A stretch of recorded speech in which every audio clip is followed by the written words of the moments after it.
The Second World War and tens of thousands of young Africans were drafted overseas. The conflict was never really theirs, but for the first time they saw the conditions of their subjugated countries from the outside. They played their part in the winning of great victories, not least in Burma. In 1941, Prime Minister Winston Churchill and President Franklin Roosevelt issued the famous Atlantic Charter, their grand promise that after the war, we shall respect the right of all peoples to choose the form of government under which they will live.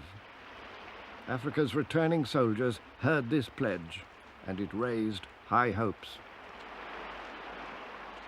The promises they had before the war, that after the war, some of them will be given better jobs and better pay, good money and so on, all the rest of it, and they had nothing. The aura of superiority which had been there all along was destroyed by that war, at least for those soldiers who fought side by side with whites. Thereafter, on their return home, nobody could expect them to regard the white man as some little god. He was human, he had his weaknesses, he had his fears, and so on. When peace came in 1945, nothing in the colonial landscape seemed different from before. Yet beneath the apparent calm, strong political pressures were building up. Even in remote rural areas, the message for a different future began to be heard. As well as the returning soldiers and their newfound aspirations, the seething expansion of many colonial towns, often 2 or 3 times bigger than before the war, also gave Africa's political leaders a mass audience for the first time. The struggle for independence moved firmly into the streets.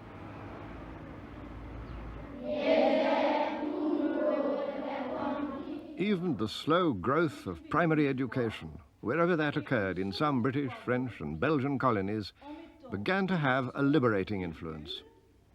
And that influence was carried further by young Africans now studying overseas. Ils sont, virgule, tout, virgule, étonnés. Up and down the country, you meet them everywhere. Men and women from the British colonies, working with us, learning from us.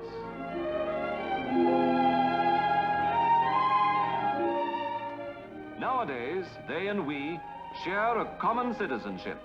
But today we also share with them a common purpose, a partnership in progress and prosperity for us both.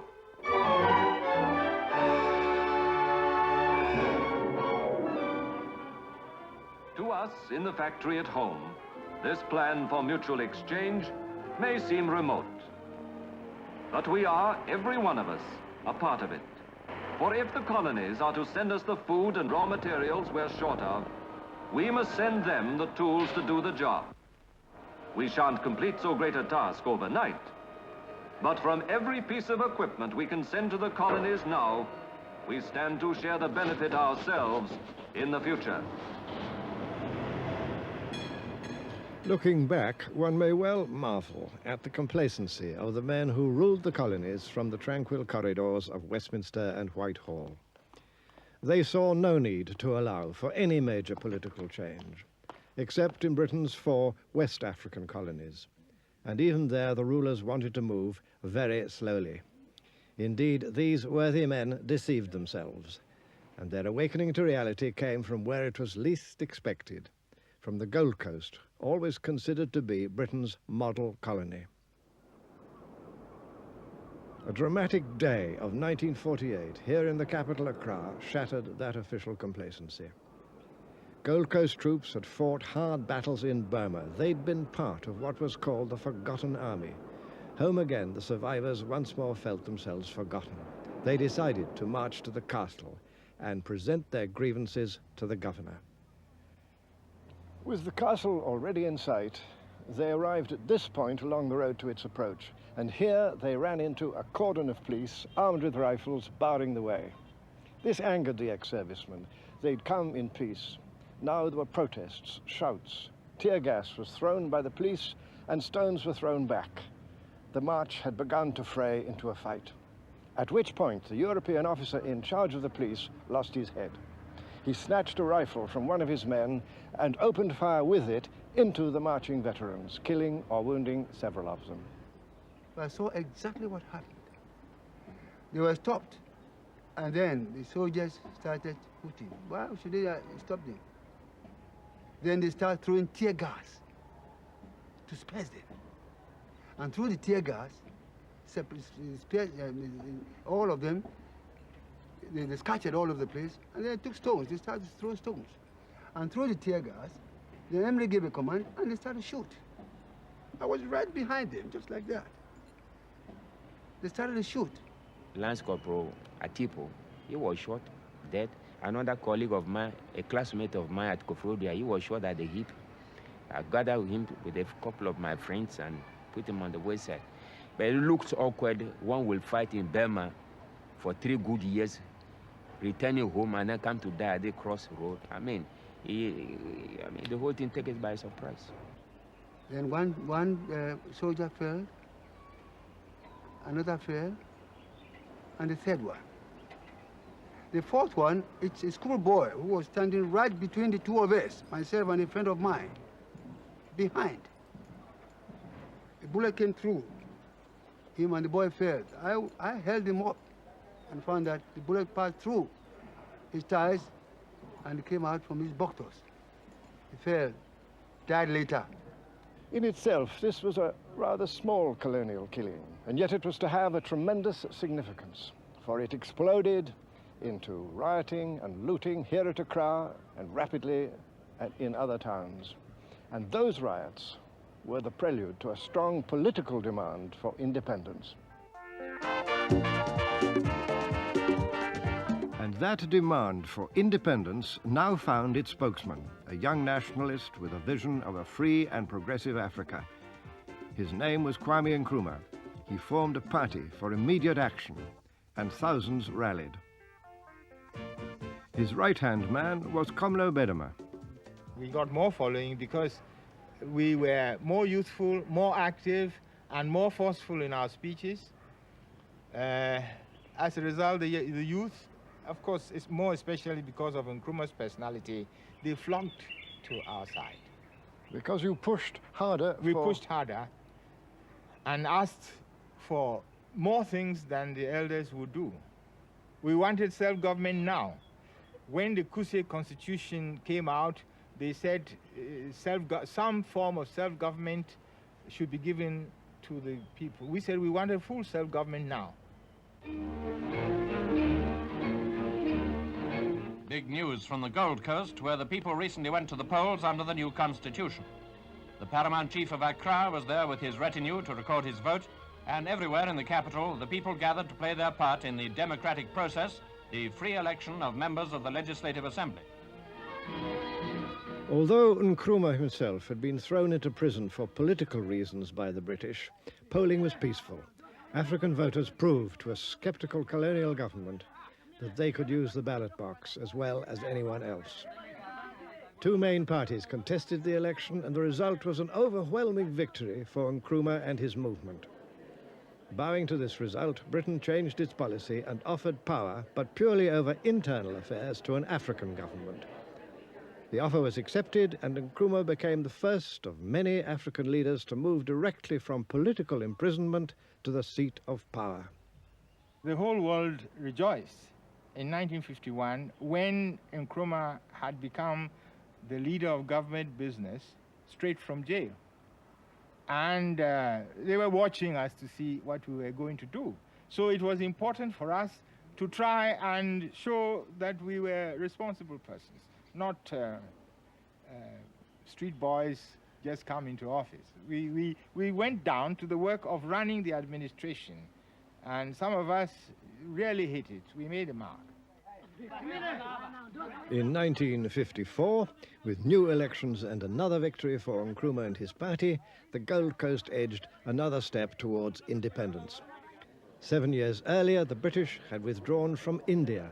Now they set about dismantling their African empire.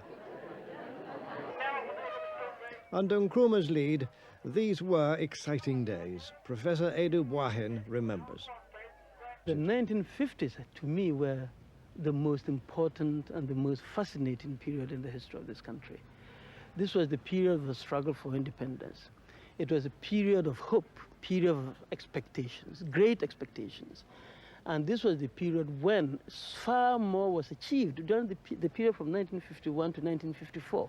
Saw a pace of development in this country which it has never seen. In 1957, the British duly completed their promise, and the Gold Coast became the first colony south of the Sahara to win its independence. Nkrumah renamed the country after an ancient West African empire. He called it Ghana. Ghana, Ghana is the name, Ghana. We wish to proclaim, we will be jolly, merry and gay, the 6th of March, Independence Day. It was one of the truly memorable moments in Africa's recent history that I've been privileged to watch and witness. By winning independence, Nkrumah fired the imagination and raised the hopes of black people everywhere. Not only in the Gold Coast, or Ghana as it now became, but throughout the black continent and even across the seas. They believed that Ghana's independence was going to be good news for them as well. And Nkrumah, for his part, was determined to prove them right.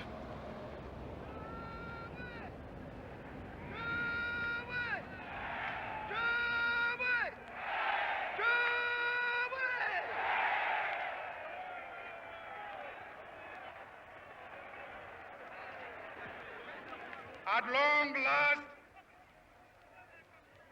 the battle has ended.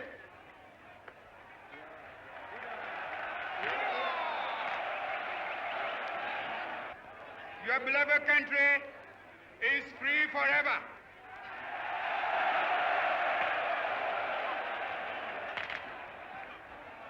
Today, from now on, there is a new African in the world. That new African is ready to fight his own battle and show that, after all, the black man is capable of managing his own affairs. And we again rededicate ourselves not only in the struggle to emancipate other territories in Africa. Our independence is meaningless unless it's linked up with total liberation of the African continent.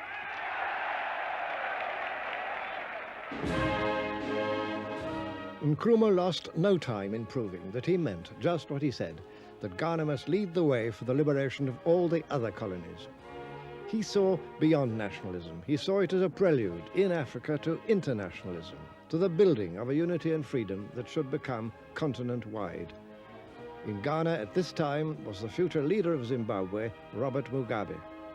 His Pan-Africanist approach that Africa must be united, that the rest of Africa, which was still under colonial rule, must be freed. Those were very, very important ideas. And we continued even after I had quit teaching to travel to Ghana nearly on a yearly basis to hold conferences there and to get inspired by Kwame Nkrumah. 200 delegates to the All-African People's Conference heard a speech much to their liking by the Prime Minister of Ghana, Dr. Kwame Nkrumah.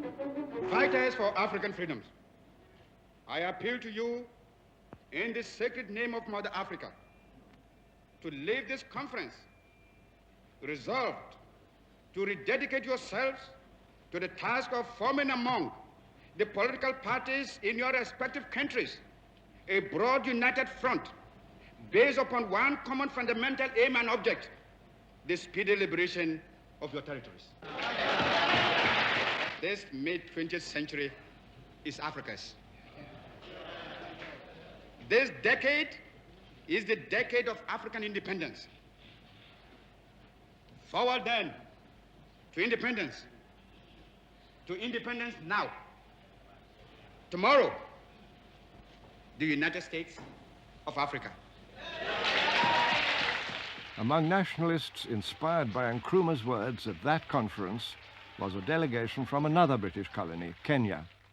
Unlike Ghana, Kenya was one of a whole group of colonies where Africans had long pressed for peaceful progress, but in vain. The reason was clear. This was a settler colony, home of a strong and well-established white community centered around the prosperous city of Nairobi. These Kenya settlers, fearing to lose their privileged standard of living, were determined to frustrate all African requests for change. Early in the 1950s, the settlers pushed for still stronger political protection, and the colonial government gave way. Settler agitation thrust aside all thought of concessions, especially now that African protest began to take a desperate form. In 1952, a state of emergency was declared. The leading African spokesman, Jomo Kenyatta, was arrested with 200 others and sent into detention. 100,000 Africans were rounded up, many in Nairobi, and deported to crowded rural areas. And the outcome was an armed uprising on an unprecedented scale in British African colonies.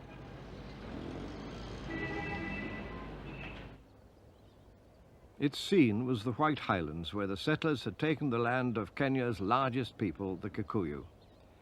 50 years earlier, a British officer had made a remarkable prophecy. If white settlement really takes hold in this country, he wrote, it's bound to do so at the expense of the Kikuyu, who had the best land, and I can foresee much trouble. And 50 years later, from their base in the dense forests north of Nairobi, as many as 20,000 fighters had taken up arms against the colonial authorities. Through more than 4 years of desperate and sometimes terrible clashes, more than 9,000 Africans lost their lives. Fewer than 50 Europeans were killed, and yet the colonial government and the white settlers could see in the rebels nothing more than savage murderers bent on the mindless killing of white people and lost to all reason in the depths of superstition. They called the rebels Mau Mau, a term of contempt. But the rebels gave themselves a different name. Mostly they were simple people, few of whom could read or write, and yet they had a clear and exact idea of what they were fighting and dying for. They called themselves the Land and Freedom Army. Kĩrĩa gĩatũmire tũthiĩ mũtitũ niĩ ndĩrute gũthiĩ kũrũĩra Mau Mau nĩ ũndũ wa gĩthaka na wĩyathi. Kuma hĩndĩ ĩyo marakara nĩmo matũmire ndonye mũtitũ wa Aberdare. Kũringana na ũguo nĩ twarũire tondũ ndatonyire mũtitũ 1953 na ndacokire kumĩra 1955. Ndaiguire ndĩ na ũru nĩ ũndũ wa mũgũnda wa baba gũtunyanwo gũgĩtunyanwo kwa njĩra ya mahĩtia na gũtirĩ mũgũnda ũngĩ ona ũmwe twatigĩirio. Ũguo ngĩona kĩhoto nĩ gũthiĩ thĩinĩ wa mũtitũ ngarũe nĩgetha mũgũnda ũcio wa baba ũgacoka kana ngĩe na mũgũnda ũngĩ. Land was the crux of the conflict. The land the Africans had lost, the land the settlers were determined to keep. The spiral of violence went beyond the control of either side. From the Cathedral of the Highlands in Nairobi are borne the bodies of Mr. and Mrs. Roger Ruck and their 6-year-old son, Michael, a British family brutally murdered by the Mau Mau. Here in a lonely farmhouse, far from the comparative safety of the city, police dogs found the Rucks stabbed to death.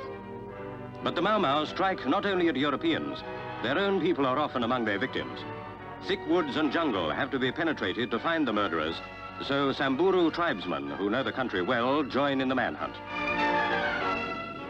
Many thousands of Africans were arrested and found themselves facing stiff sentences for their involvement in the uprising. Many thousands of others were detained in prison camps without any trial at all. Captive rebels remember the camps as places of painful suffering. Na twarutaga wĩra wĩna hinya mũno tondũ ĩka ĩmwe twacimbaga na thururu andũ 50 o mũthenya. na nĩ twahũragwo mũno tondũ na kiugo nĩ kwaigĩtwo thigari cia gũtũhũraga nĩ athũngũ na nĩ menjete irima mwathiũrũrũka andũ matakuĩte andũ terĩ mũtingĩtiga kũhũrwo. But the strength of the British Army and its counterinsurgency tactics proved far too powerful for the makeshift troops of the Mau Mau. In October 1956, the rebel commander, Dedan Kimati, was at last captured and hanged, and the 4-year-old rebellion was crushed. But although militarily defeated, the forest fighters soon knew that the political battle was won.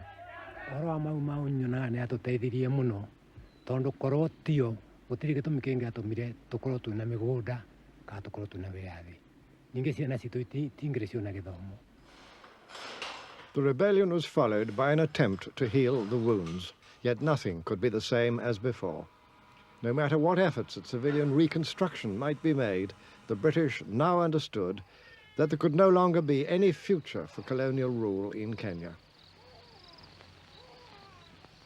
Jomo Kenyatta, the man whom a British governor had called the leader to darkness and death, was released from prison to become the honored president of an independent nation.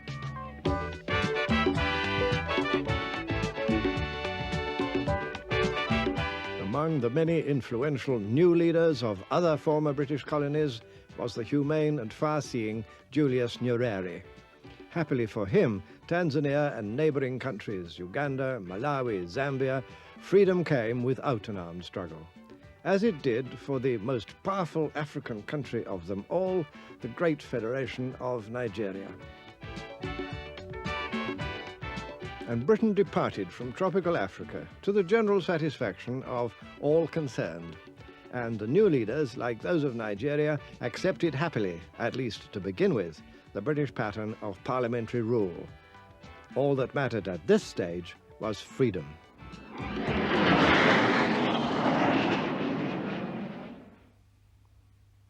In the vast African empire of France, there were few white settlers to displace, and many black nationalists could travel a relatively peaceful road towards independence. But in Algeria, with a large French population, a major war lasted through the 1950s.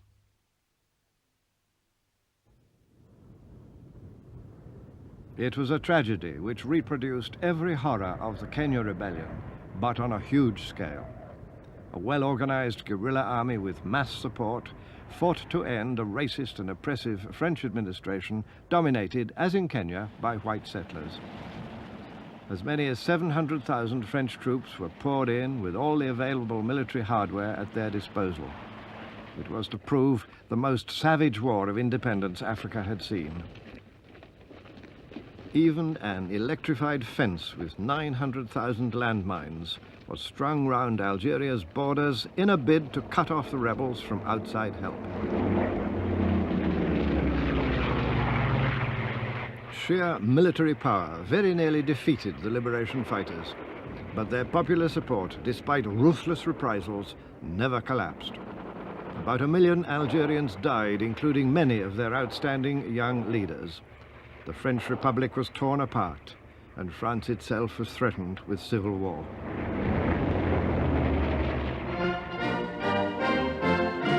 Into this catastrophe stepped France's wartime hero, Charles de Gaulle. While moving secretly to concede independence to Algeria, he set about bolstering French colonial positions south of the Sahara. Touring these colonies with all his pride and panache, de Gaulle offered political rights within a French community, within, that is, the enclosing power of France. The future president of Senegal, Léopold Senghor, recalls those days. Le général de Gaulle était un nationaliste. Il mettait la France, n'est-ce pas, au-dessus de tout. Mais c'était un homme qui avait le sens de l'histoire. Le général de Gaulle nous a compris, mais la plupart des partis en France ont pratiqué la politique du diviser pour régner quand il s'est agi de nous accorder l'autonomie d'abord et l'indépendance ensuite. In Senegal, as in all the French colonies except Guinea, which struck out on its own, de Gaulle's offer was accepted. Nationalist leaders stepped smartly into the palaces of the departing French governors, and political independence duly followed. Each of the new states of the former French Empire adopted the French model of parliamentary government with a national assembly and set out to make its independent mark on the world. But most of them were small or with little population and resources, heavily dependent on France, and France was able to retain a tight financial and even military control, a control that was going to endure for many years into the future.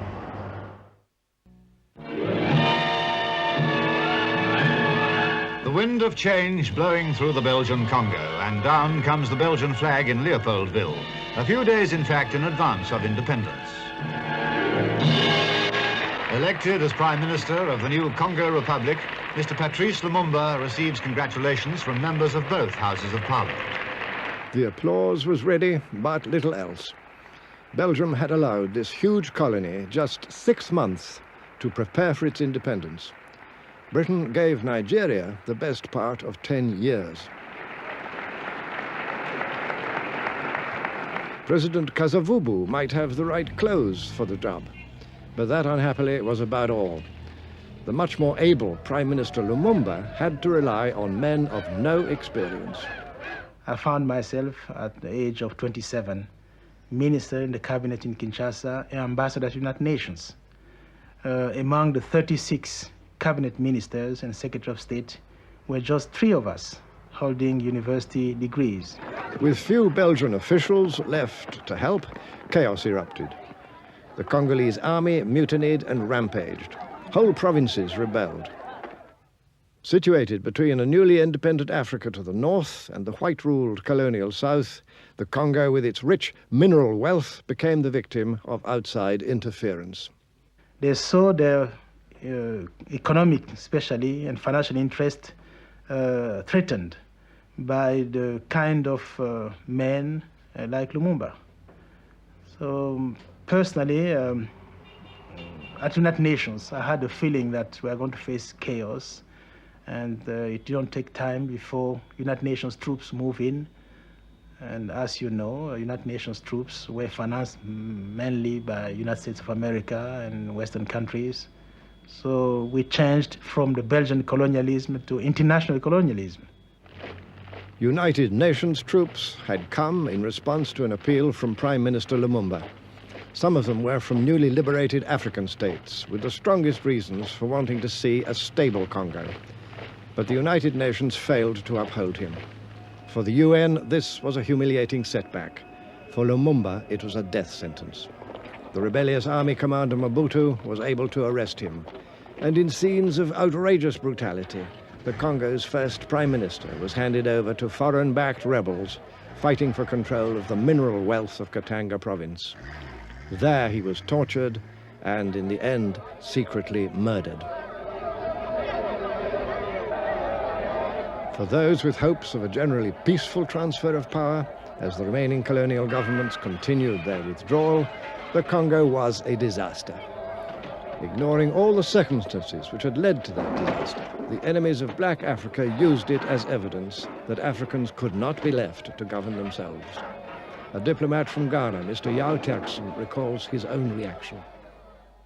So certainly the Congo came as a great disappointment, and in a sense as a great defeat for what Nkrumah or the Pan-Africanists would have wished the world to believe.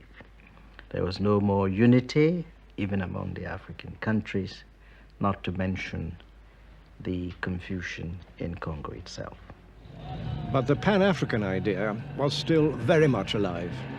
In 1963, in the Ethiopian capital of Addis Ababa, 32 independent countries came together to form the Organization of African Unity.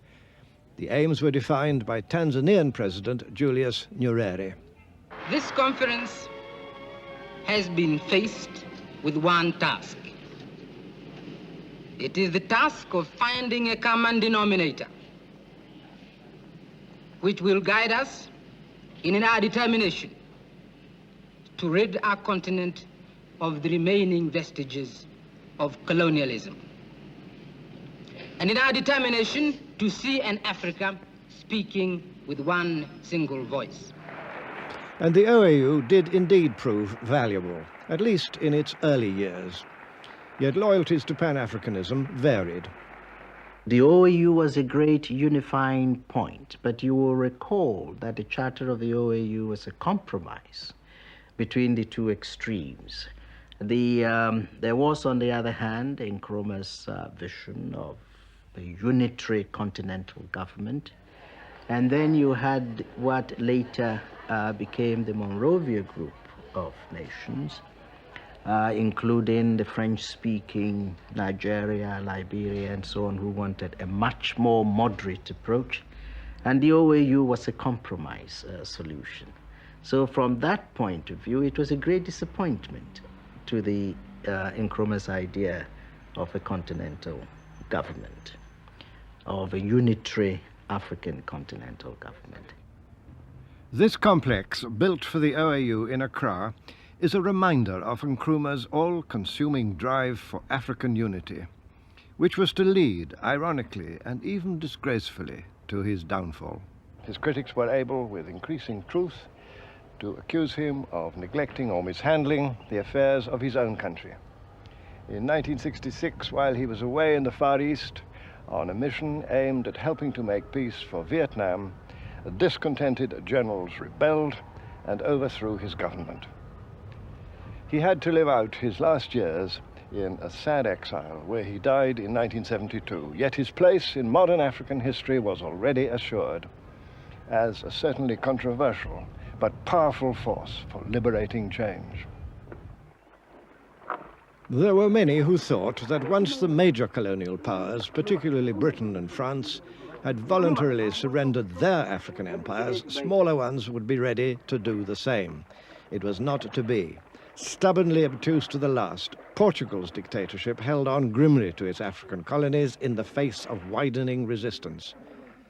In Angola and Mozambique, guerrilla armies were increasingly active, while the tiny colony of Guinea-Bissau, a country almost forgotten by the world, was gripped in a desperate struggle.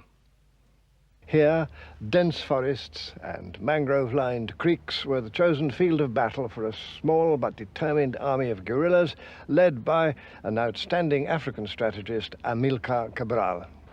We think that all the time there still be colonies in Africa. Africa will not be really independent. We think that our people have the obligation to liberate our country, see, to contribute for the liberation of Africa. Heavily outnumbered by the well-armed troops of Portugal, Cabral's men began their struggle in early 1963. No help came from the West.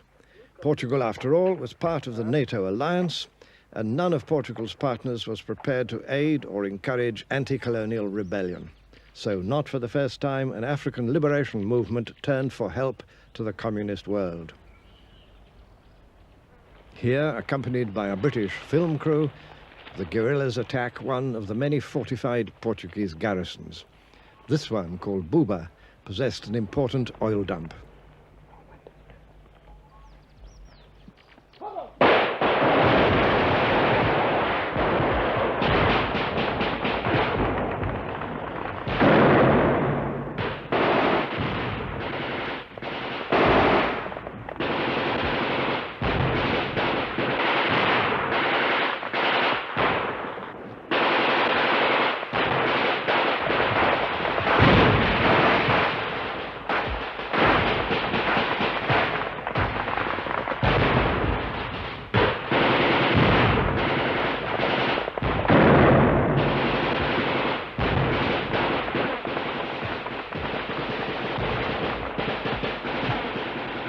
Our army is not a military organization like the other armies you know. You see, our army is an instrument of our people to fight for independence. He developed from nothing until now what you have seen, you see. But the principal character of our army is that we are not military people. We are armed militants, you see. And after independence, after have realized our goal, the major part of these people have to go back to cultivate the soil. For me, who knew him through hard and very testing years, Cabral was the most far-seeing of all the political thinkers and men of action who have devoted themselves to the liberation of Africa from colonial rule and from the negative aspects of Africa's own past. Tragically, he was unable to preside over the freedom which his leadership had done so much to make possible. In 1973, he was struck down by assassins in the pay of the enemy. In Mozambique, the army of Frelimo had also made progress, with thousands of young men and women committed to the struggle. But like other nationalist movements in periods of great tension, Frelimo had to overcome internal divisions in the leadership. It was in 1968 that Frelimo, Mozambique's liberation movement, held a crucially important congress in a liberated zone of the Mozambican province of Niassa, north of where I am now. I was the only European to have been invited and to be present, and for days I listened to the delegates, some 150 of them, as they hammered out their policies. A minority was for trying to negotiate a compromise with the Portuguese. But the majority argued that any compromise would be bound to spell defeat and disaster for the whole movement and its aims. The majority view prevailed. Events had shown that no compromise was possible. Within a few months, Frelimo's first president, Eduardo Mondlane, was assassinated by Portuguese agents. But into his place stepped his closest supporter, the Frelimo commander, Samora Machel. A nossa guerra era popular, não?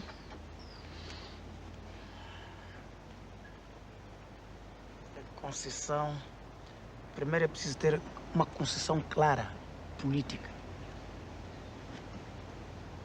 Uma concessão clara, política. Para poder conceber a política do inimigo. Conceber os objetivos do inimigo. E para poder avaliar corretamente a força do inimigo. Sem esta compreensão política, em primeiro lugar, não é possível fazer uma estratégia correta.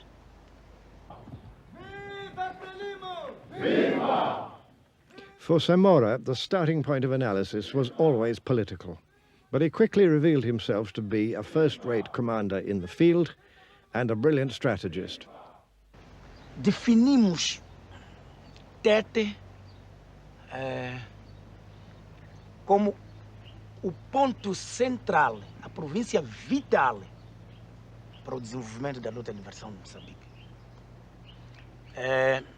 Considerávamos Tete o dorso do camelo, entende? O dorso do camelo. Camel's back. Dorso de camelo. É ali o ponto decisivo, o ponto nevrálgico. Então definimos o Tete. E é assim que nós fizemos o documento em 1970. Compreender e assumir a Batalha de Tete. E por quê? Tete fazia fronteira com Manica e Sofala, onde havia maior implantação de colonos. Onde era o centro de desdobramento das forças do inimigo. Portanto, nós decidimos, é preciso plantar no estômago do inimigo os germes que provocam cancro. Samora's problem was to push the war from the north into the south. His forces in the liberated zones faced the solid bulk of the Portuguese army, barring the way. So, by way of a new supply line, he thrust guerrilla units south through the province of Tete, cutting into the enemy's communications. É como que luta de boxe, não? É? A esquerda sempre prepara condições, não é verdade? Mas a direita para ser demolidor. Entende, Basil? A direita conservada como demolidor. E é assim que nós infiltramos as nossas forças, atravessar o Zambeze, abrir a frente de Manica e Sofala e operar a retaguarda do inimigo, para não ter a logística. Era preciso destruir a logística do inimigo, a retaguarda do inimigo, nas linhas interiores do inimigo.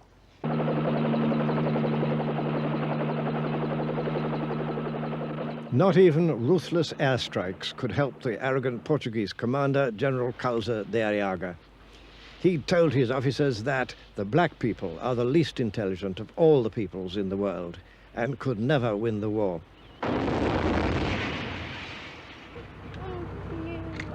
But Frelimo had proved him singularly wrong, and now his outmaneuvered troops hit blindly at the civilian population. These liberation wars were long and painful. Every kind of military devilry was unleashed upon the liberation movements by the Portuguese colonial armies, which were also, of course, fascist armies, in order to break their spirit and divide them from their crucial base in popular support. Here was Wiriamu, scene of one of the worst acts of Portuguese militarist terror, when in 1972, a whole village, more than 400 people, was wiped out in a vain attempt to hold up the advance of Frelimo's liberation fighters.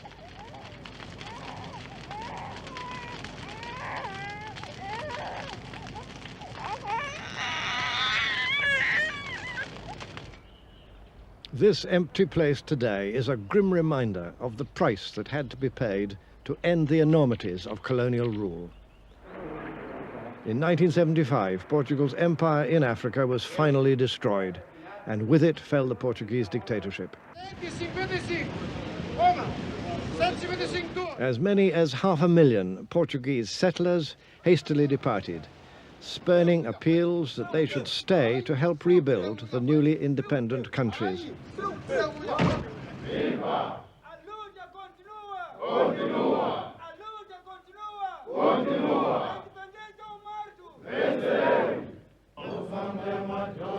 A colossal pile of wrecked military transport was left to mark the graveyard of the Portuguese war machine. Nothing anywhere, perhaps, could better illustrate the waste and futility of these Portuguese wars, fought so long and hard against every pleading of good sense, and at such a cost to the people of Portugal as well as to peoples in Africa. Across the border in Rhodesia were 250,000 white people of mainly British stock, for whom this prosperous land with its pleasant climate was home. They were just as determined not to see their comfortable existence undermined. For years, the leaders of the large black majority worked for political progress by peaceful means.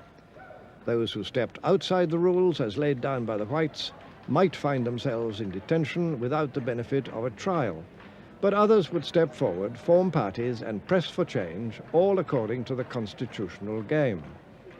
In 1965, the white minority leader Ian Smith tore up those rules when he declared a unilateral independence aimed at preventing any sharing of power with the blacks.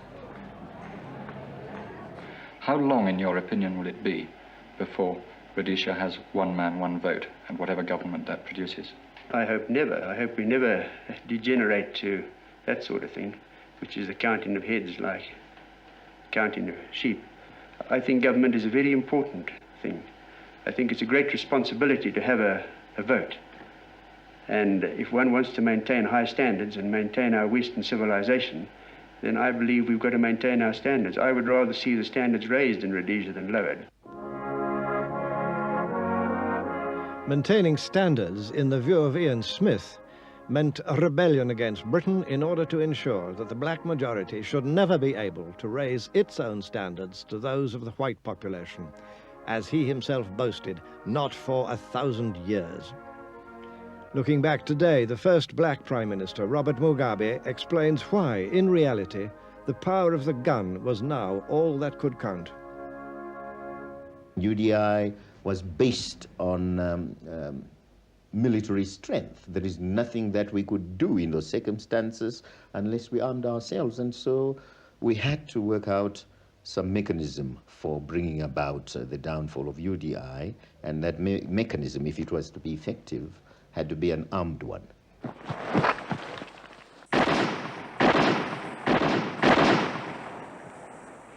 This is the Rhodesia Broadcasting Corporation.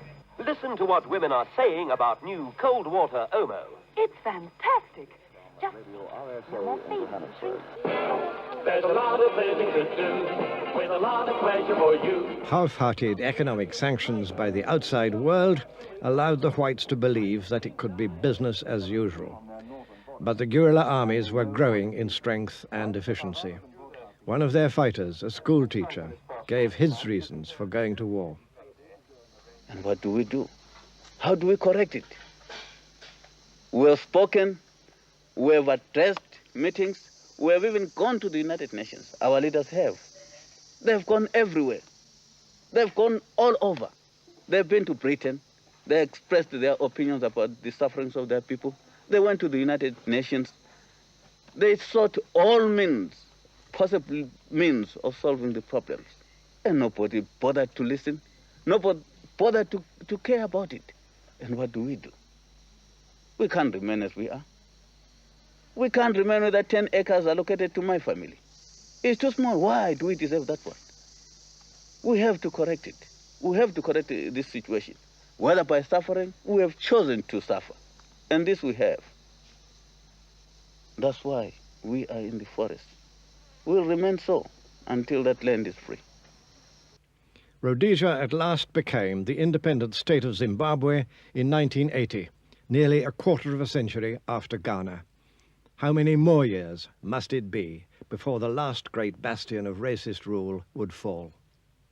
Behind me, some 200 yards away, lies South Africa, the country of apartheid, of a systematic racism, denying any human rights to black people.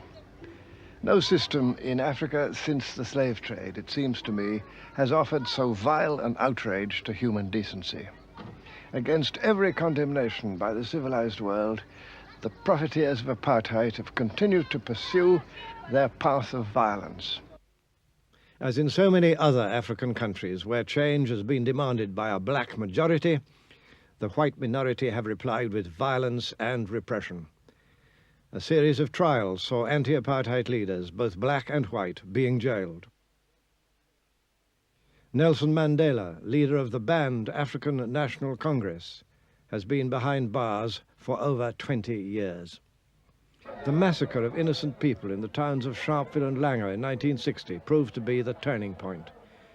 Peaceful protest against apartheid had led to the police shooting into the crowd, killing 83 people and wounding 365. This was the event, more than any other, that proved to the black leaders that armed struggle could no longer be avoided. The exiled president of the ANC, Oliver Tambo. Well, because we felt we had reached the end of the road for non-violence. Not only had our struggle been non-violent, we had specifically tried desperately to avoid being provoked, refuse to be provoked by a policy of violence which the government had embarked upon. And violence against us was mounting, and we're making no impact whatsoever on the regime. There was no response of any kind. And we'd reached a position where we had to choose between surrendering, doing nothing at all, or fighting, and we decided to fight. Mass shooting began again in 1976, another turning point, when children in the vast township of Soweto near Johannesburg refused to attend school as a protest against apartheid. Hundreds of them were shot down by the police. The massacre itself shocked everybody, including South Africans and the international community, into a new awareness of the utterly criminal nature of the apartheid system. But it did something else. There was an uprising in response to the massacre. This was a great development, an uprising by the young people in Soweto and all over the country.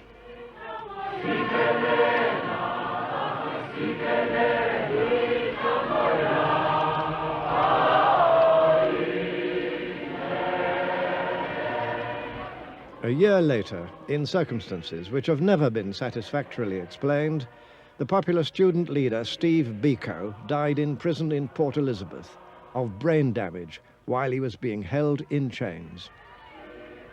At his funeral, every important strand of black opinion in South Africa came together in a united gesture of defiance.